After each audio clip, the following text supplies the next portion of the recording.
Hello दोस्तों, राधे राधे, जय श्री कृष्णा। दोस्तों, हम आज जिस टॉपिक पर बात करने वाले हैं वो टॉपिक है कि लड्डू गोपाल जी तो हमारे घर में हैं, लेकिन हम उनकी सेवा नहीं कर पाते, उन्हें हम समय नहीं दे पाते किसी भी कारण से। कारण चाहे कोई भी रहा हो, चाहे आप जॉब करते हैं या आपकी फैमिली बड़ी है, आपको टाइम नहीं मिल पाता काम करने में। कारण कोई भी हो सकते हैं, कई तरीके से हो सकते हैं। मेन चीज़ ये है कि लड्डू गोपाल जी तो हैं और सेवा हम नहीं कर पाते, उन्हें हम टाइम नहीं दे पाते। दोस्तों, कई बार हम सोच लेते हैं कि लड्डू गोपाल जी की सेवा में बहुत ही तामझाम है, बहुत ही काम है, बड़ी कष्टदायी सेवा है। ऐसा कुछ नहीं है। अगर आप लड्डू गोपाल जी को घर में लाने की तैयारी कर रहे हैं तो एक बात ध्यान रखिए, आप सोचिए कि आप जो है किसी बालक को घर में लेकर आ रही हैं और हमें सारी तैयारियां ऐसे ही करनी है जैसे हम बालक की करते हैं। उनके बिस्तर, उनके जो बर्तन हैं, उनके कपड़े पहनने के हैं, सब तरह हमें सब तरीके से तैयारियां कर लेनी है और जब हमें अपने लड्डू गोपाल जी को लेकर आना है। बस एक बात का ध्यान रखना है कि आप ये ना सोचें कि ये सिर्फ बालक है, क्योंकि ये हैं तो हमारे ईश्वर, हमारे प्रभु ही, ये आम सांसारिक बालक नहीं है। क्योंकि एक लड्डू गोपाल का विग्रह ही है जिसकी हमें प्राण प्रतिष्ठा करने की ज़रूरत नहीं पड़ती। बाकी आप किसी भी देवी देवताओं का विग्रह लेकर आइए तो उनकी हमें प्राण प्रतिष्ठा जो है मंत्रों के साथ करनी ही पड़ती है, लेकिन लड्डू गोपाल जी अपने आप में ही प्राण प्रतिष्ठित होते हैं। उन्हें हमें चाहे करें या ना करें उनकी ज़रूरत नहीं पड़ती। सबसे पहले जब भी आप लड्डू गोपाल जी को घर लेकर आए, आपके मन में जो भी प्यारा सा नाम आए, लड्डू गोपाल जी को आप एक प्यारा सा नाम दें। आप चाहे जो भी नाम दें, 1 दे, 2 या 3, जो भी आप जितने नाम देना चाहें उनको आप नाम दीजिए।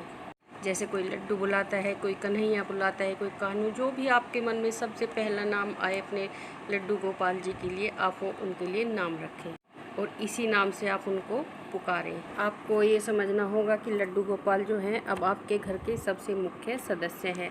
आपको उनकी देखभाल उन्हीं सदस्यों की तरह करती हैं जैसे आप बाकी सदस्यों की करती हैं, अपने बच्चों की करती हैं, अपने बुज़ुर्गों की करती हैं। उनके खाने की, पीने की, सोने की, गर्मी में गर्म और ठंडा पानी और सर्दी में गर्म पानी, हर तरीके से उनकी व्यवस्था आपको करनी है। अब बात कर लेते हैं लड्डू गोपाल जी की सेवा की। देखिए, जब आप बाहर जाते हैं किसी भी काम से, चाहे पढ़ाई से, चाहे जॉब करने जाते हैं, आप किसी भी काम से जाते हैं, तो आपको अपना थोड़ा सा जो है रूटीन बनाना होगा, थोड़ा सा नियम बनाना होगा। आप जब सुबह उठते हैं तो अपना टाइम थोड़ा सेट करिए। अगर आप 5 बजे उठते हैं तो आप 4:30 बजे उठ सकते हैं। थोड़ा सा टाइम बढ़ा लीजिए उठने का। उसके बाद आप अपना जो डेली के काम हैं उन्हें निपटाइए और उसके बाद आप स्नान कीजिए। फिर आप अपने लड्डू को उठाइए, उन्हें स्नान कराइए और उन्हें जो है दूध पिलाइए, पूजा करिए। आप ये काम आराम से सुबह कर सकते हैं। उसके बाद आप उन्हें थोड़ा सा झूला झुलाइए और जो है दिन का नाश्ता आप उनके पास रख कर जाइए। देखिए, सुबह का जो दूध है और नाश्ता वो तो आप जब जाएंगे तो लगा कर जाएंगे, खिला कर जाएंगे अपने लड्डू को। उसके बाद क्या करना होगा, थोड़ा थोड़ा सामान जैसे किशमिश है, मखाने हैं, ड्राई फ्रूट्स वगैरह आप कई तरीके से ले लीजिए। पार्ले जी के बिस्किट हैं, प्लेन चिप्स हैं, वो कुछ थोड़ी थोड़ी चीज़ें आप अपने लड्डू गोपाल जी के पास रख दीजिए। 2-4 खिलौने हों वो रख दीजिए। 1 या 2 अपनी जो गाय माता है वो उनके पास बैठा दीजिए और गाय माता से प्रार्थना कीजिए कि हे गाय माता, अब हम बाहर जा रहे हैं, किसी भी काम से जा रहे हैं, जो भी हो, आप हमारे लड्डू का जो है अच्छे से ध्यान रखना, अच्छे से उनका ख्याल रखना, उन्हें परेशानी ना हो पाए। उसके बाद अपने ठाकुर जी से आप प्रार्थना करिए कि हे ठाकुर जी, हे लड्डू, हे कन्हैया, जो भी आप जिस नाम से भी आप उनको पुकारते हैं, उनसे विनती कीजिए कि अब हम बाहर जा रहे हैं और टाइम से आने की हम पूरी जो है कोशिश करेंगे। आप अपना जलपान ग्रहण कीजिए, भोग लगाइए, भोजन करिए और हम जो है उस टाइम तक आने की कोशिश करेंगे। और आप जो है घर से कहीं जाना नहीं, आप इसी घर में विराजमान रहिए।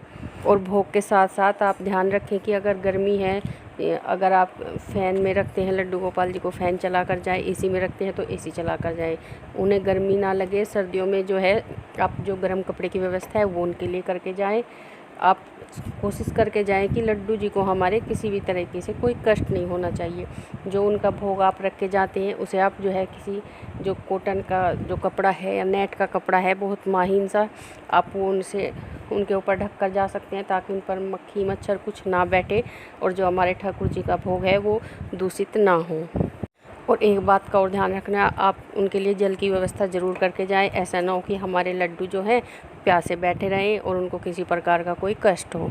अपने ठाकुर जी को आप बता कर जाएँ और जो एक्स्ट्रा चाबी घर की है, एक चाबी अपने जो है ठाकुर जी को आप देकर जाएं।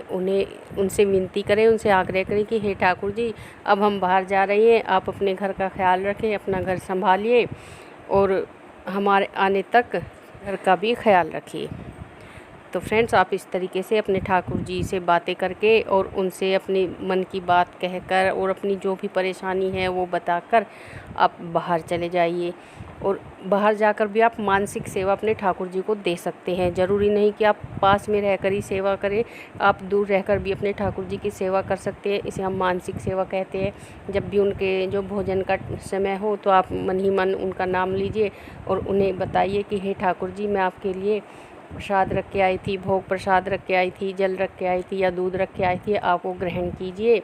उसके बाद अगर विश्राम का टाइम है तो आप मन ही मन उनसे विनती कीजिए, हे ठाकुर जी, अब आपके विश्राम का समय हो गया, आप विश्राम कर लीजिए। ऐसी बात नहीं है, आप जो भी मन में बात करेंगे अपने ठाकुर जी से वो आपके ठाकुर जी तक बात अवश्य पहुंच जाएगी। इसमें कोई दो राय नहीं है। आप जो भी सोचेंगे, अच्छा बुरा, जो भी आपके मन में ख्याल आते हैं वो आपके ठाकुर जी को पता चल जाते हैं। तो आप उनसे विनती करिए, जो भी टाइम हो उसी टाइम से आप उसी के अनुसार विनती करिए। जब लगे कि हमारे लड्डू के उठने का, दोपहर को उठने का समय हो गया, तो आप उनसे मन ही मन विनती करिए, हे ठाकुर जी, हे कन्हैया, अब आपके उठने का जो है समय हो गया है, आपने विश्राम कर लिया है, आप उठ जाइए। इस तरह से आप दूर रहकर भी अपने लड्डू की सेवा कर सकते हैं। इसे हम मानसिक सेवा कहते हैं। उसके बाद जब आप घर में आए शाम के टाइम, तो सबसे पहले आप अपने हाथ मुंह धोइए। स्नान का जो मौसम है या टाइम है तो आप स्नान कीजिए और उसके बाद अपने लड्डू से थोड़ी बातें कीजिए। ज़रूरी नहीं कि आप बातें बैठकर करें। आप किचन में हैं और आप उनके लिए कुछ दूध बना रहे हैं, नाश्ता बना रहे हैं, आप नाश्ता बनाते बनाते उनसे बात कर लीजिए। चाहे आप मन ही मन बात कर लीजिए, ज़रूरी नहीं आप ज़ोर से बोले। आप मन ही मन उनसे बात कर ले कि हे लड्डू बाबू, मैं आ गई हूँ, अब आपके लिए मैं दूध लेके आ रही हूँ या मैं नाश्ता लेके आ रही हूँ। इस तरीके से आप उनसे बात कर लीजिए। बाद सबसे पहले आप उनको पानी पिलाइए, उसके बाद आप दूध या नाश्ता या चाय, जो भी आपका हिसाब है, जो आप नाश्ता देते हो शाम का, तो आप उनको नाश्ता कराइए। तो फ्रेंड्स, ये दिन भर का रूटीन हो गया। फिर शाम को आप अपना जैसा भोग लगाएंगे, जैसा आप रूटीन में लगाते हो, फिर शाम का आप भोग लगा लीजिए।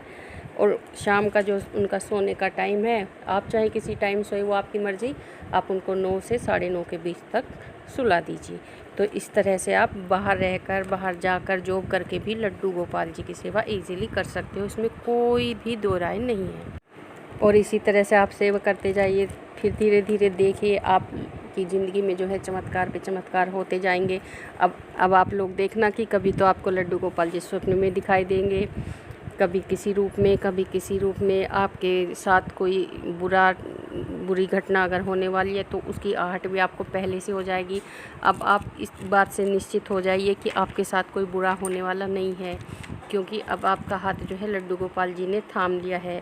आप चाहे उनका साथ छोड़े, चाहे ना छोड़े, लेकिन वो आपका साथ अब छोड़ने वाले नहीं हैं। लड्डू गोपाल जी ने आपका हाथ थाम लिया है तो आपका कोई कुछ नहीं बिगाड़ सकता। आप किसी की चिंता ना करें। कोई भाई, बंधु, बहन, कोई भी अगर आपसे नाराज़ है या नहीं है, आप किसी की चिंता ना करें। बस आप लड्डू गोपाल जी की सेवा करें, बाकी में अपने जो है खुद देख लेंगे। आपको कोई कष्ट वो होने नहीं देंगे। जब आपके घर में लड्डू गोपाल जी के जो है चरण पड़ेंगे तो वो घर जो है स्वर्ग जैसा बन जाएगा। आपको किसी चीज़ की भी ज़िंदगी में कमी होने वाली नहीं है। वो हमेशा आपको सच के रास्ते पर ले जाएंगे और बुरे कामों से बचाएंगे। थोड़े दिन आप जब ठाकुर जी की सेवा कर लेंगे तो देखिए आपका मन कहीं भी नहीं लगेगा आपके ठाकुर जी के बिना। आपका मन बाहर नहीं लगेगा। आपको हर टाइम ठाकुर जी की याद आएगी, पता नहीं मेरे ठाकुर जी इस समय क्या कर रहे होंगे, उन्हें भूख लगी होगी, उन्हें प्यास लगी होगी। और आप देखेंगे अपनी ज़िंदगी में चमत्कार पे चमत्कार। इस तरीके से आप अपने ठाकुर जी की सेवा कीजिए और आने वाले भविष्य के बारे में या किसी भी बारे में मत सोचिए, क्योंकि अब आपके जीवन की डोर गोपाल जी के हाथों में है। जो होगा अच्छा ही होगा। तो फ्रेंड्स, ये थी आज की हमारी वीडियो। अगर आपको हमारी जानकारी पसंद आई हो तो चैनल को सब्सक्राइब करें, वीडियो को लाइक करें, शेयर करें और बेल आइकन को प्रेस ज़रूर करें। तो मिलते हैं अपनी अगली नई वीडियो में। राधे राधे।